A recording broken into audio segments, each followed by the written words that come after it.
Dari pertama bumi diciptakan oleh Tuhan sampai sekarang, telah mengalami banyak sekali perkembangan dan kemajuan di segala bidang.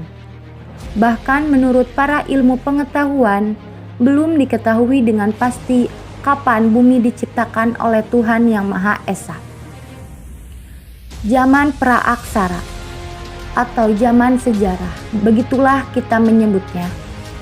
Zaman tersebut sering disebut juga dengan zaman Nirleka. Nir yang artinya tidak, Leka artinya tulisan, yang berarti zaman tulisan belum ditemukan. Dapat disimpulkan bahwa zaman praaksara atau zaman prasejarah adalah zaman di mana manusia purba belum mengenal tulisan. Pembagian zaman praaksara. Bumi merupakan tempat tinggal bagi manusia, hewan, dan tumbuhan.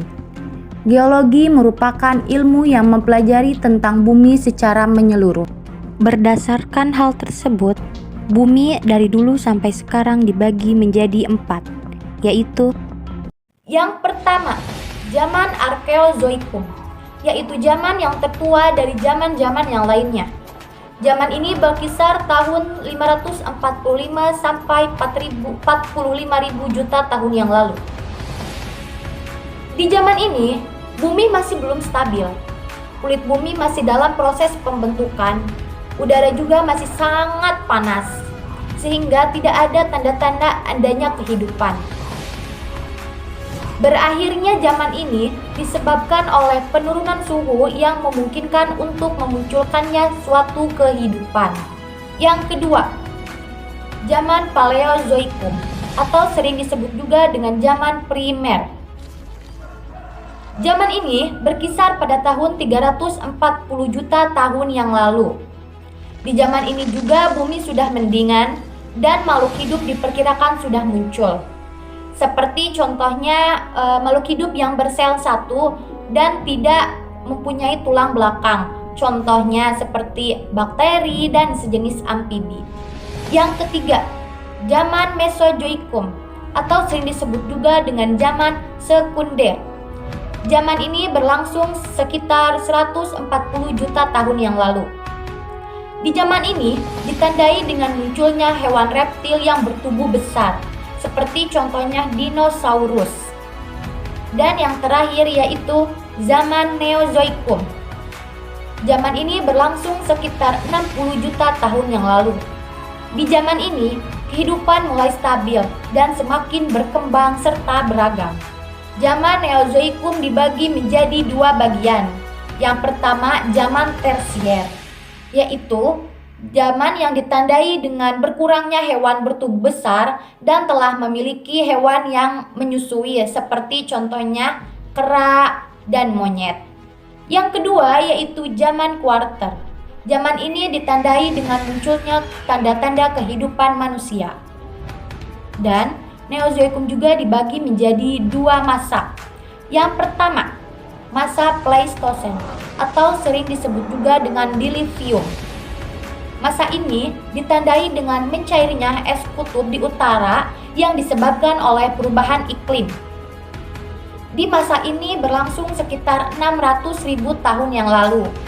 Dan di masa ini juga sudah muncul adanya tanda-tanda kehidupan manusia. Yang kedua, masa Holosen atau sering disebut juga dengan masa Alluvium. Masa ini berkisar sekitar 20.000 tahun yang lalu. Masa ini juga ditandai dengan munculnya Homo sapiens, yaitu nenek moyang dari manusia modern. Peninggalan zaman praaksara. Kapak genggam. Kapak genggam pada zaman praaksara memiliki bentuk yang mirip dengan jenis kapak dan perimbas, tetapi bentuknya lebih kecil. Kapak genggam memiliki fungsi untuk membelah kayu, peralatan memotong daging hewan, menggali umbi-umbian, dan keperluan lain-lain. Kapak berimbas. Kapak ini dibuat dengan batu perimbas yang memiliki tangkai. Cara menggunakan kapak berimbas yaitu dengan menggenggam. Fungsi dari kapak ini untuk memotong kayu, menguliti binatang, dan untuk memecahkan tulang hewan buruan. Menhir. Menhir adalah benda peninggalan praaksara yang berkaitan dengan kepercayaan yang dianut oleh manusia pada zaman dahulu.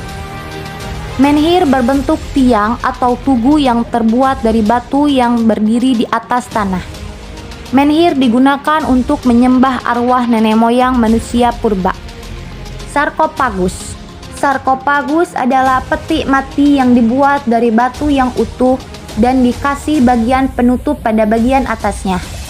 Bali merupakan salah satu tempat penemuan sarkofagus. Dolmen.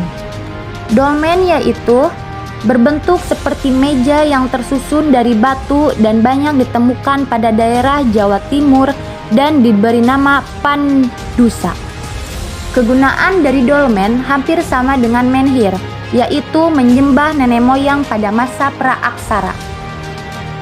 Jenis-jenis manusia purba pada masa praaksara.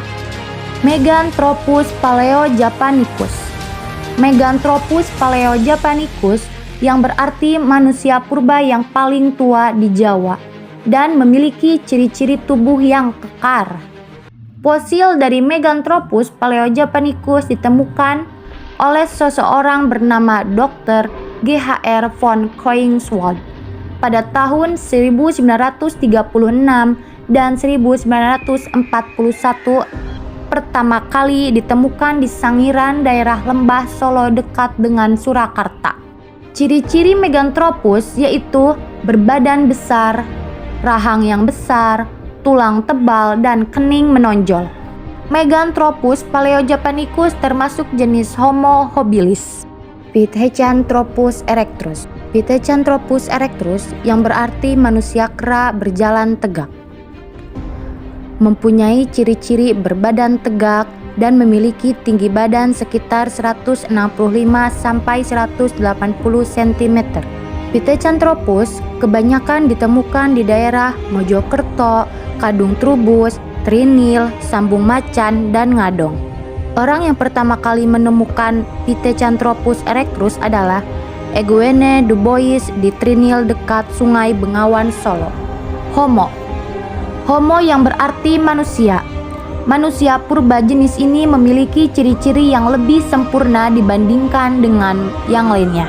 Homo memiliki 3 jenis di Indonesia. Yang pertama, Homo soloensis. Homo soloensis yang berarti dari Solo, ditemukan tahun 1931 sampai 1934 oleh Insinyur Oppenort di Ngandang dan Terhar. Homo soloensis memiliki ciri-ciri tinggi badan 180 cm dan berjalan dengan tegak. Tenggorokannya lebih besar dari Pithecanthropus. 2. Homo wajakensis. Homo wajakensis yang berarti manusia dari wajak, ditemukan oleh Van Richthofen pada tahun 1889 di Wajak, Tulung Agung, Jawa Timur. Ciri-ciri dari Homo wajakensis memiliki tinggi badan 130 sampai 210 cm dan berjalan tegak. Bentuk dari tengkoraknya lebih bulat, muka tidak terlalu menjorok ke depan, dan memiliki keahlian untuk membuat peralatan dari tulang, batu, dan kayu. 3. Homo sapiens. Homo sapiens adalah generasi terakhir dari manusia purba. Homo sapiens memiliki ciri-ciri fisik yang hampir sama dengan manusia modern pada saat ini. Homo sapiens hidup di zaman Holocene, yaitu sekitar 4.000 tahun yang lalu.